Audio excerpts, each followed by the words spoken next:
Avital. I'm a mandolin player from Israel, and yeah, we're here tonight to perform a very special project, special for me, with my colleague Omer Avital, who's a bass player, and it's an encounter, it's a dialogue, I think, between the two of us. We come from different genres, more or less, but actually we share so much in common that we have a common language. And well, our last name, if you haven't noticed, Avi Avital and Omer Avital, this is the most obvious thing, and we're not blood related, but it is kind of the DNA. Let's say it's a coincidence, the fact that the fact that we have the same family name, and also not, because Avital is a Moroccan Jewish family name. It's actually an Israeli Moroccan family name, because it used to be Abutbul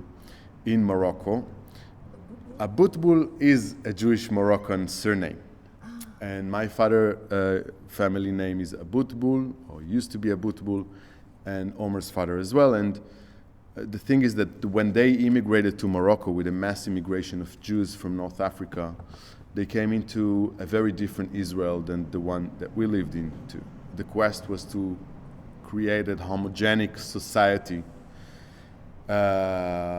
which is the new Israeli society, the new Israeli culture. So they had kind of to invent this culture, and part of it was to put your culture, your old culture, in a box somewhere.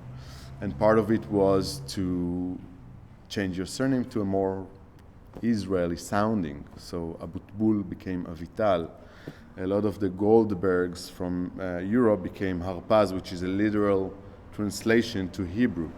So all of that, the fact that we are Moroccans, the fact that we grew up in Israel, two parents that tried to make one Israeli society, we grew up to another Israeli society, and all of that is what we have in common, is very much reflective in the music that we make and in the concert that we present. Abutbul means Abu or Avi, like Avi. Abu is always father of, like Avram. Yeah. And so family names that begin with Abu suggest that the next word in it is a profession. So tubul is a kind of a percussion, like tabla. Tubul is a drum, practically. So Abu Tubul means that somewhere in the ancestry there was a drummer. I did play the drums for a little bit, but yes, I'm a mandolin player, and in fact, I mean, most of my concerts are classical. I grew up I was educated in the music academy in Jerusalem and afterwards in Italy, and my background is that most of my concerts are in classical concert halls, playing Bach, Vivaldi, and so on. Yeah, so I think Omer and I, we met at the music academy in Jerusalem here about 20 years ago, when I was going to the classical music department, and he was studying and teaching already a few courses in the jazz department, and we met and we became friends. And many years after, I had the idea to do something together, just because, again, I felt there is a connection artistically, which was not obvious. I mean, there was a mutual admiration. Whenever he came to Italy, he came to hear my concerts. Whenever I was visiting in New York, I went to his concert, he came to mine, and so on. But putting classical mandolin and jazz bass together is not the first thing that comes in one's mind. But we knew that we share a lot. We didn't know how much before we started. There was a festival about 5 years ago in Germany that commissioned for me a concert, and they just tell me, we want you to do something that you've never done before. Because I've performed all my and concerts in Germany and so on, but this festival specifically asked for something completely new that I also will challenge myself. And that's when I said, like, okay, I'll do a project with Omer. And we met in New York and then in Germany, improvising, working, writing together. For me, a lot of this process was new. Improvisation to that scale was new to me. For Omer, all the kind of like the chamber music attitude and the nuances that we that are the bread and butter for a classical musician were kind of new to him. I mean, we developed each other in the places where it was foreign for us, but there was a very strong culturally canvas that we shared that made it very natural and very organic. And so we did. We kind of locked ourselves in a rehearsal room for 2 weeks in Germany before the concert, and we did the first concert exactly 5 years ago, and it kind of worked. Yeah. We thought like, oh, we should do it again. It's soul searching more than a research, because all the music that you will hear in this concert is original. Is music that most of it Omer wrote, some of it I wrote, and we do 2 covers of old Israeli songs, which are kind of echoes from our childhood, kind of childhood memories, if you want. So there was no philologic, there was no forced exploration in this. We just met, and everything we had in our backpack, culturally, all the places we've been to. I spent many years in Italy doing Baroque music, Omer in the States, in New York, in the Lower East Side. All of that, we came with all our experience, and this is what happened.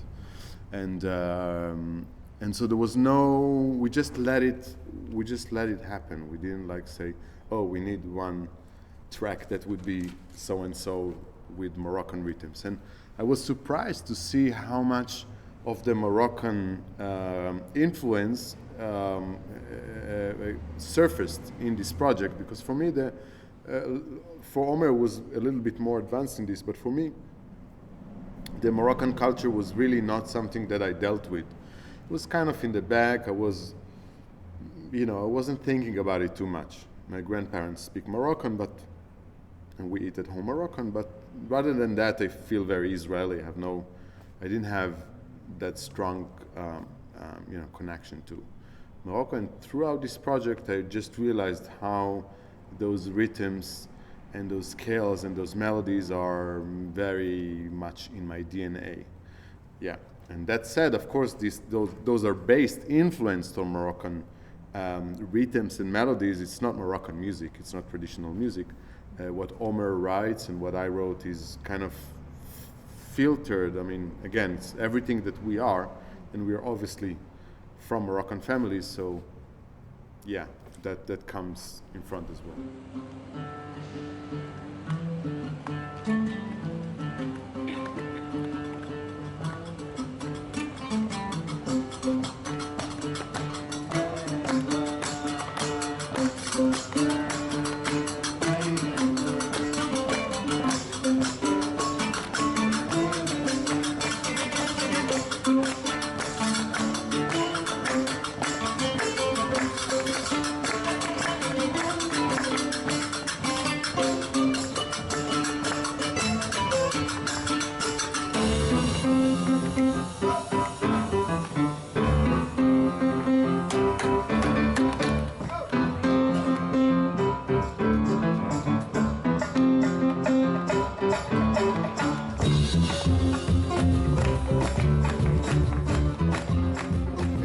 I wouldn't say none of it is authentic Moroccan. I mean, if you play to a Moroccan professor of musicology, you wouldn't say it's Moroccan in a million years. It just, we took our childhood memories. I took the experiences, the musical, formative experiences that I had in bar mitzvahs and wedding in our families, where this music was played. This is the emotional connection I have to the music. And this is the experience I want to reintroduce to the audience. This is the poetry of this combining these elements in the music. For us, of course, it's very personal. It's very kind of echoing with how we experience Moroccan music from the social context that we were, and not trying to say Berber music or Andalusian music, which there are a little bit of everything. There is a moment of Berber music. There is one song. There's more Andalusian, of course, but I've never been to Morocco, unfortunately, not yet. It's my dream to go, and somehow every year it kind of delays, and but yeah. But for me, Morocco is a fantasy memory of what it is through the strange application for it as my parents immigrated from there here. And we just released an album, and on my label, which is Deutsche Grammophon, which is classical, a very classical label, and one of the most, if not the most, the oldest one, and also for them it was kind of something new, because my first 3 albums in Deutsche Grammophon were dedicated. One was for Bach, the other one for Vivaldi, and the other one was a mixture, but with Bartók and the Faya and Ravel and so on, Dvořák, so very much classical. And when I came with this idea, I told them, look, it's not classical music, it's not also jazz, it's not world music, it's actually, it's easier to tell what it is not than what it is, but it's also a little bit all of that. And we composed the music, there's a lot of improvisation, it's a band playing. It wasn't something that they necessarily put out every month, but they had the feeling that is very authentic for us, and they say, okay, you know what, we'll release it, why not, let's try. Yeah.